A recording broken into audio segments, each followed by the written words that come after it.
नमस्कार दोस्तों, मेरा नाम है मनीष कुमार सिंह और आप देख रहे हैं 4 पीएम महाराष्ट्र। गर्मी लगातार बढ़ती जा रही है। ऐसे में सरकार कितना ध्यान दे रही है, नहीं दे रही है या फिर चुनाव में व्यस्त है, वो तो आप भी अंदाजा लगा सकते हैं। लेकिन सबके बीच में जो सुप्रिया सुले हैं, शरद चंद्र पवार की एनसीपी की नेता और साथ ही साथ बारामती से प्रत्याशी एनसीपी की, उन्होंने सरकार पर, बीजेपी पर गंभीर आरोप लगाया है और कहा है कि वो इस बारे में बात करके बोल बोल के थक चुकी हैं।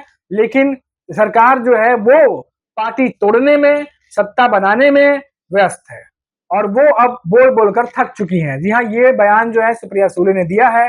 क्या कुछ और कहा है सुप्रिया सुले ने, पहले आप वो सुन लीजिए। अरे मैं तो क्लाइमेट चेंज पे पार्लियामेंट में बोल बोल के थक गई। आप मेरा डेटा निकाल के देखिए, मैंने कितने बार इस सरकार को चेतावनी दी है कि भैया ये सब राजनीति थोड़े दिन के लिए छोड़ दीजिए, देश के लिए कुछ अच्छा साथ में मिलके काम करे।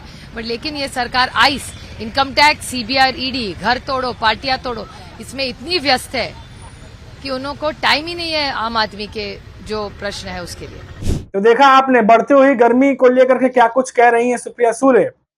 मैं आपको बताता हूं कि अभी जो है मिनट पे मैं कुछ खबर भी पढ़ रहा था, जहां पर जो है गर्मी को लेकर काफी डिटेल जो है वो दी हुई थी, बढ़ते हुए टेम्परेचर को लेकर के। मैं सिर्फ महाराष्ट्र की बात करूं तो महाराष्ट्र में जो है अभी हफ्ते भर पहले की रिपोर्ट है, जहां पर 26 लोग जो हैं वो हीट वेव के चलते जो है मर चुके हैं, उनकी डेथ हो गई है। सोचिए इस लेवल तक जो है गर्मी इस बार महाराष्ट्र में भी पड़ी है। 40 डिग्री तक जो है टेम्परेचर चला गया था और उमस इतनी ज्यादा कि लोगों का मन मचल जा रहा था। इस तरीके से जो है पूरा एकदम गर्मी बढ़ी हुई थी इस बार।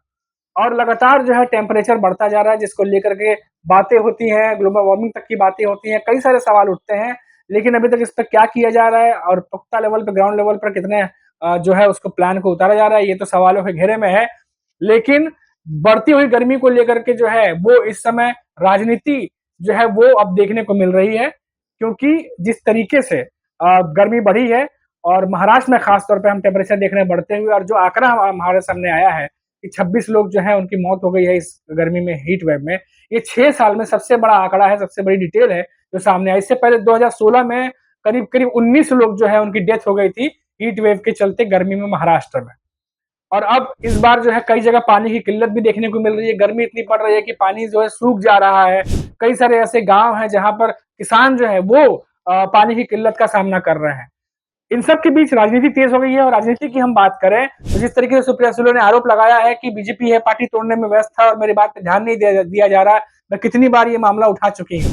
ये जो बात है पार्टी तोड़ने वाली बात, ये सिर्फ सुप्रिया सुले नहीं बल्कि इससे पहले हमने देखा कि जब नाना पटोले जो है कांग्रेस के प्रदेश अध्यक्ष जो है महाराष्ट्र के, जब वो भी किसानों की बात को लेकर के जब उन्होंने प्रेस कॉन्फ्रेंस की थी और किस तरीके से महाराष्ट्र में किसानों की हालत खराब है, उनके जो पशु हैं उनकी हालत खराब है और पानी इतना कम बचा है कि पीना तो छोड़िए, खेती के लिए भी पानी नहीं है और टैंकरों से जो है वो पानी पहुंचाया जा रहा है। जैसे अगर 10 गांव में पहुंचाया जा रहा था अगर 2000 पिछले साल 2019 से 2014 में, तो उससे ज्यादा 10 गुना ज्यादा जो है वो अब टैंकर की जरूरत पड़ रही है। इस लेवल तक गर्मी में बढ़ी हुई है और पानी की किल्लत है।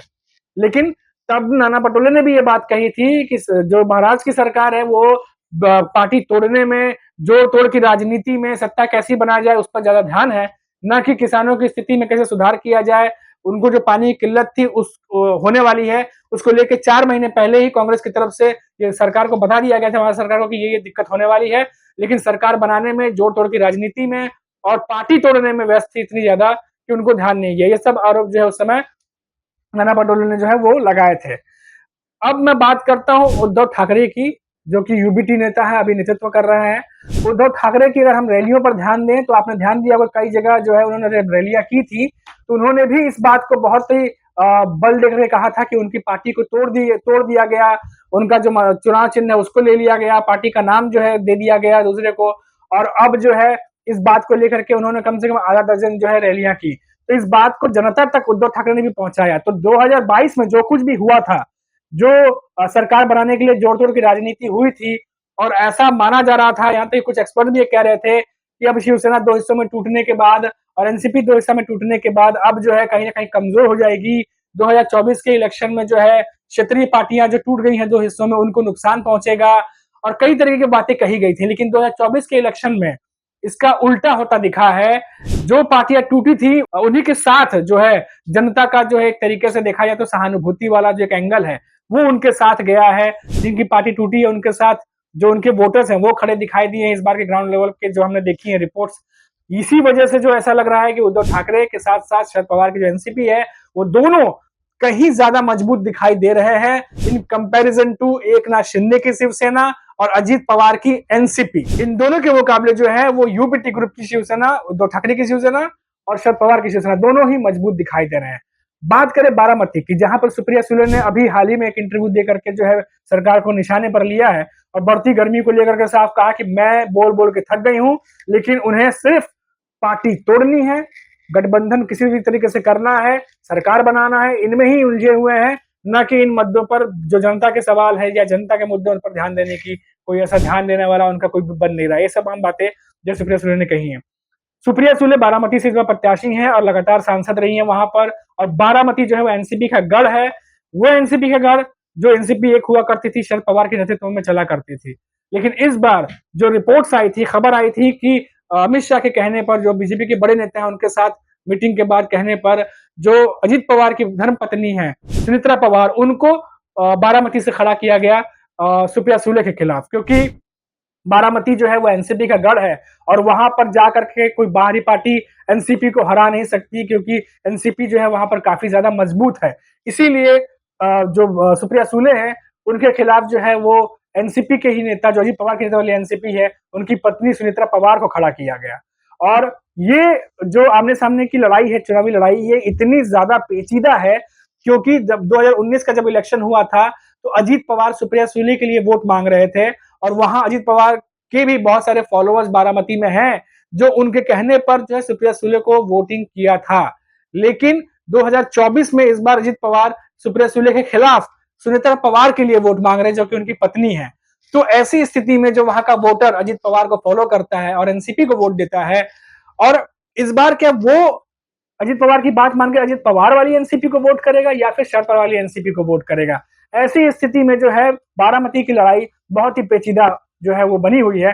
लेकिन कहीं ना कहीं ऐसा लग रहा है कि शरद पवार की जो एनसीपी है, जहां सुप्रिया सुले हैं, उनका पलड़ा भारी लग रहा है, क्योंकि वो लगातार 2 बार से वहां सांसद है और 35 साल से ज्यादा हो गया है जब शरद पवार एनसीपी का जो है बारामती पर एक तरह से वर्चस्व है, और उसको खत्म करना इतना आसान नहीं है। इसीलिए जो है एनसीपी जब 2 धड़ों में टूटी तो अजीत पवार की एनसीपी से और कोई नहीं, और कोई बड़ा नेता नहीं, बल्कि खुद उनकी पत्नी सुनेत्रा पवार खड़ी हुई, क्योंकि विपक्षी पार्टियों को भी पता था, बीजेपी को भी पता था कि वहां पर सुप्रिया सुले को हरा पाना जो है बहुत मुश्किल है। अब ये तमाम खबरों के बाद, ये तमाम बातें जो मैंने आपको बताई हैं, अब इन सब के बीच जो है बात यहां पर अटक जाती है कि क्या 2022 में जो पार्टी तोड़ के सरकार बनाई गई थी उसके बाद तमाम जो है आकलन लगाए जा रहे थे कि पार्टियां कमजोर हो जाएंगी। ऐसा बिल्कुल भी नहीं हुआ 2024 के इलेक्शन में, अभी तक तो फिलहाल ये दिख रहा है। और गर्मी जिस तरीके से लगातार बढ़ती जा रही है, गर्मी एक बहुत बड़ा मुद्दा है आम जनता के लिए, देश के लिए, और कह सकते हैं ये पूरे वर्ल्ड के लिए। अब ऐसे में जो है सुप्रिया सुले खुल करके जो है वो वार करती हुई दिखाई दे रही हैं बीजेपी पर, और साफ कह रही हैं कि उन्होंने बहुत बार कहा है लेकिन सरकार को इस पर ध्यान नहीं दिया है, और अपनी ही सरकार बनाने के लिए आने वाले चुनाव के बाद पार्टियां तोड़ने जोड़ने में वो व्यस्त है। बहुत ही गंभीर आरोप भी वो लगा रही हैं जिस तरीके से बात कर रही हैं। अब देखना होगा कि इस पर जो है क्या कुछ पार्टी की तरफ से, सत्ताधारी पार्टी की तरफ से बयान आता है। तो फिलहाल अभी के लिए इतना ही, और आप देखते रहिए 4 PM महाराष्ट्र, और मुझे दीजिए इजाजत। नमस्कार।